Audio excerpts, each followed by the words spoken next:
everyone, welcome to another episode of Xaedblade Plays. Xaedblade here, aka Chat.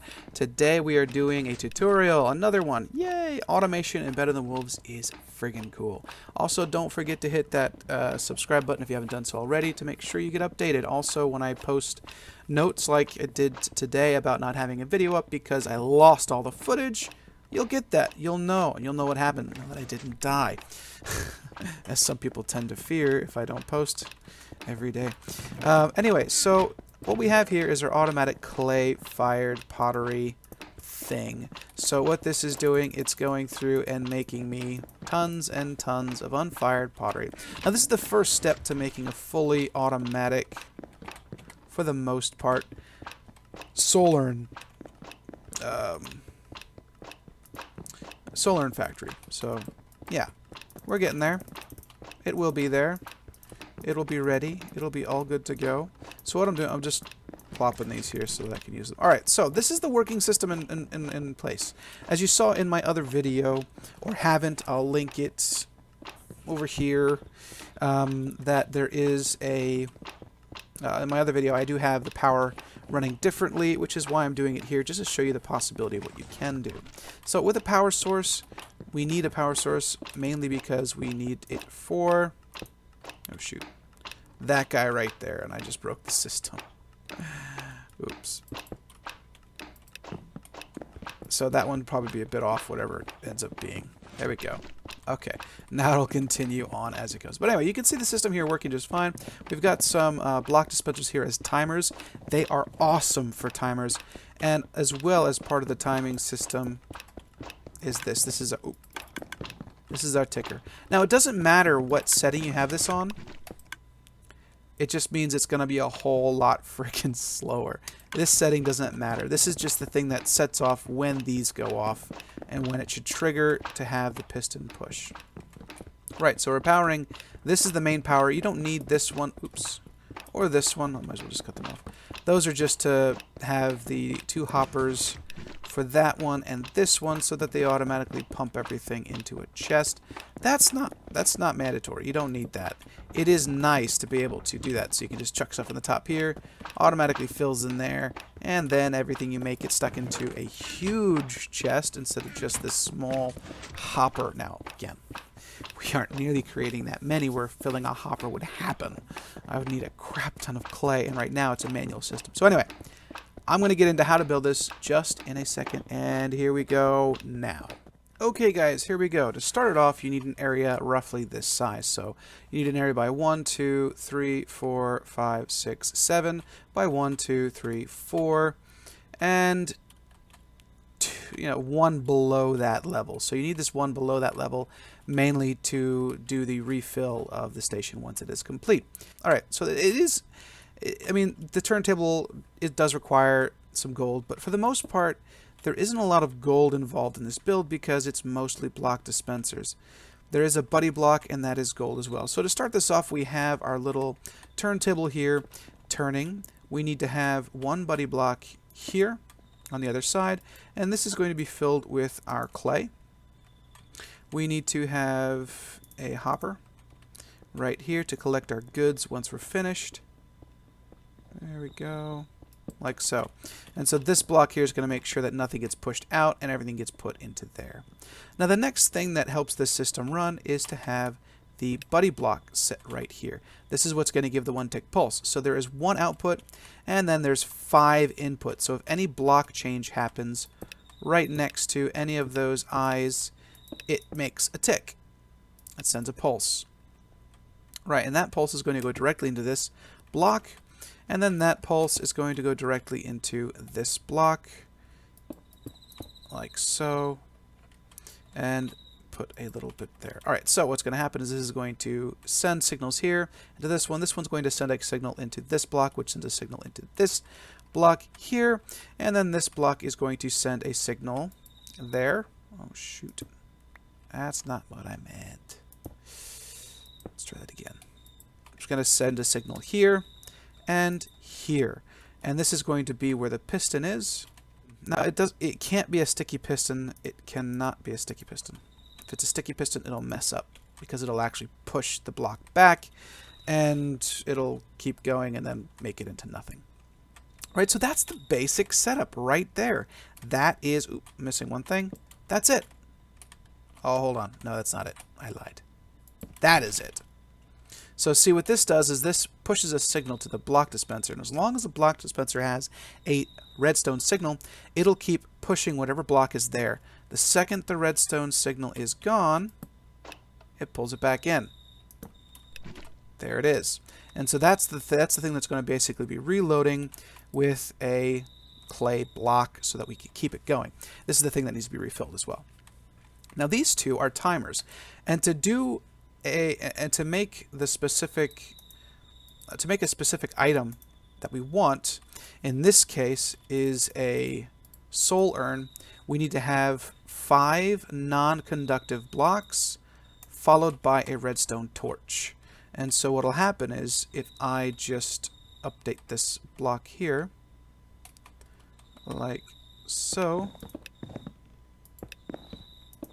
you see every time I break it something comes out, and then there was one, it sent a pulse into there and into this block. Now this buddy block is going to have the same set of non-conductive blocks. Now it's important to know that if you do put the same type of non-conductive block in here, like 2 oak corners, when the block dispenser sucks the block back in, it will stack them. So there need to be 5 different items from each other. They can't be stackable. So none of these should be able to stack with the other. Otherwise, it will cause an issue.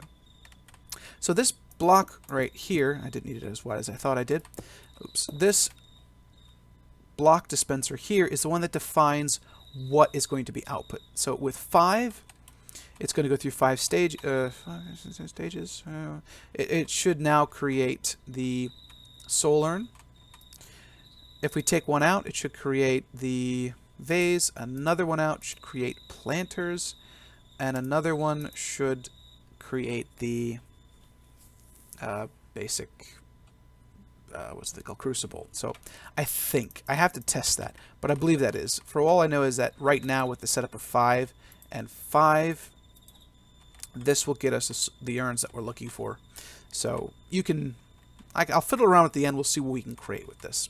Anyway, so that's the basic structure. That is it. It is done.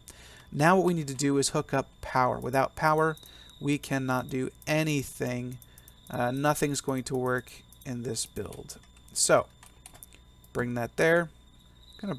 Oops, that's not what I want to do. Put that there. And then bring this out. 3, another one. And turn it up. There we go. And just, I think it's 3, 2, and then we should be good. And, oops, there. And there. Right. Now it's turning. You can see it's ticking away. This is going through, waiting to send the tick. It did. Now it's moved to this one. And now this one. Then this one. Then this one. And then the redstone torch sends the signal to push it in. And what do we get? We got the soul urn. Now let's just do a little experiment here. Let's take out that spruce one. I forgot. Okay, whenever you change the order of the block dispenser, it always resets the active item that it's about to display or push out to the first one. So this is going to go all the way to nothing. But from this point onward, it should be good to go. Let's just chuck that in there. Alright, so let's see what this one does. It should be a vase. There we go. Alright, so taking one out makes a vase. Take another one out. It's going to make another vase.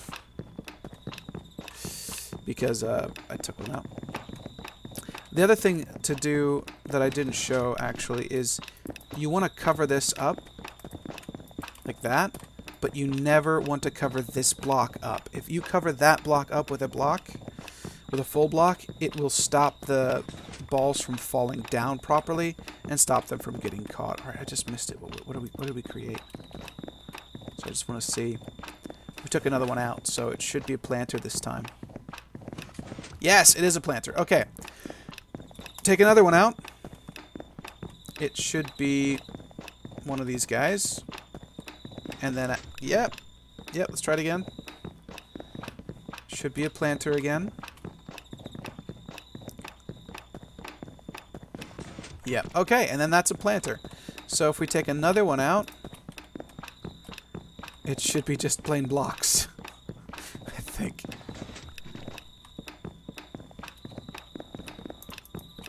What we got here? Oh, no, okay, now it's making those. And if we just put that out.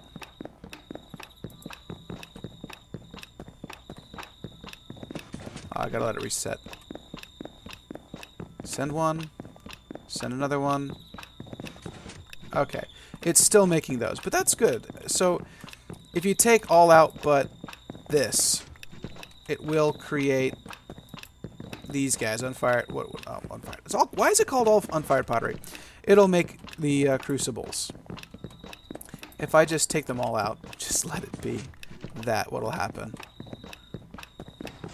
Okay. Oh, that's gonna be a problem. All right. All right. Hold on. Let me check one of those in there real quick.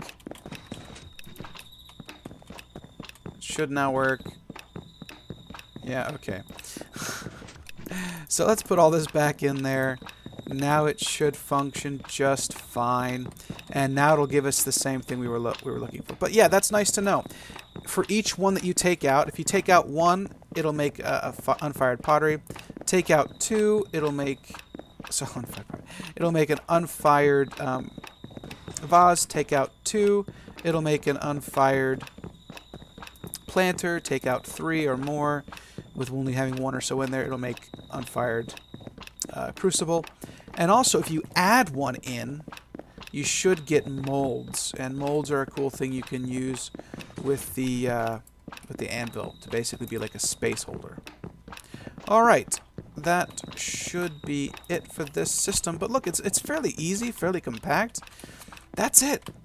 Follow this, and you got yourself an automatic soul urn creator, or whatever you choose. Again, just taking one of those items out of that final block dispenser will go down the line, and as well adding an extra one in will then give you unfired pottery. And if you just want to go from blocks to these guys, add two more in and you'll just get clay balls. Anyway guys, I hope you enjoyed. Make sure you like, comment, and subscribe for more content. Let me know in the comments below what else you'd like to see me build, any more of these automated systems. Obviously, we're going to build the automatic kiln, and we're going to build the automatic bottler. That's coming. But anything else, let me know what you want to see in the comments below. Thanks, and cheers.